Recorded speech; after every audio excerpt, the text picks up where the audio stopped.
2008년도에 단종의 운명을 맞이했던 트라지 XG는 지금도 정말 많은 분들이 그리워하는 그런 차량이죠. 가격도 저렴하고 다양한 활용도 때문에 다시 트라지의 부활을 기대하시는 분들이 여전히 많은데요. 현대차는 인도네시아 시장에 트라지의 부활이라고 할 수 있는 스타게이저 차량을 드디어 출시했어요. 그럼 우리가 기대하는 트라지의 후속이라고 해야 될지 스타게이저의 디자인과 정식 공개된 상품성을 빠르게 볼게요. 스타리아와 닮은 디자인의 소형급 차량인 스타게이저는 행복한 가족의 모습을 담고 있는데요. 그런데 2열은 잘 보시면 독립 시트가 제공되네요. 이 작은 차량에 놀랍네요. 놀라운 실내 공간부터 보면 1열부터 3열이 제공되고요. 2열의 독립 시트를 선택하면 6인승이 되는 거고요. 기본 시트를 선택하면 7인승을 선택할 수 있겠죠. 그럼 디자인부터 살펴보죠. 처음 공개된 영상에서는 스타리아와 판박이 디자인이었네요. 현대차는 스타리아 차량을 처음 선보일 당시부터 많은 계획을 가지고 있었던 것 같은데요. 올해 말에 출시될 신형 그랜저에서도 이 디자인이 적용되면서 앞으로는 스타리아 디자인의 차량을 많이 볼 수 있을 것 같네요.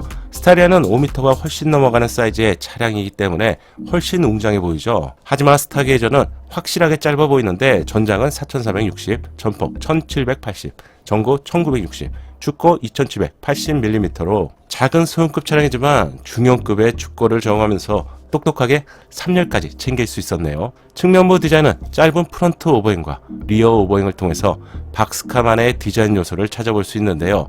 MPV 차량은 엔진룸의 공간을 줄이고요. 엔진을 보닛 쪽으로 위치하면서 이런 설계 덕분에 결국 실내 공간을 크게 늘리게 되죠. 카니발이 그렇고 봉고나 또는 스타리아 같은 차량이 그렇습니다. 따라서 소형급 차량이라고 해도 이렇게 설계한다면 실내 공간을 극대화할 수 있겠죠. 2열 공간은 기대 이상의 거주성을 제공할 것 같은데요. 광고 영상에 나온 시트를 보며 어깨 쪽 공간이 생각보다 상당하네요. 잘 생각해본다면 6인승 또는 7인승이라고 해도 대부분의 경우 1열과 2열의 사용 빈도수가 훨씬 높기 때문에 제조사는 이렇게 1열과 2열 공간을 중점으로 편한 공간을 만들게 되죠. 후면부 디자인의 핵심인 테일램프의 디자인은 총 3개의 방향성을 볼 수 있네요. 브레이크를 작동하며 현대 H자를 연상시키는 디자인으로 누구나 한번 이 차량을 봤다면 이 차량이 현대에서 만든 차량이라는 것을 쉽게 인지할 수 있겠죠. 그럼 실내 공간도 빠르게 볼게요. 소형급 차량이라고 보기에 놀랍네요. 무엇보다 감성을 자극시키는 앰비언트 조명이 확실하게 분위기를 연출하는 것 같은데요. 1열 시트 뒤에는 시트백 테이블이 제공되는데 동남아 시장이나 중국 시장에 출시가 되는 구성에서는 기본적으로 이런 기능이 제공되고 있죠.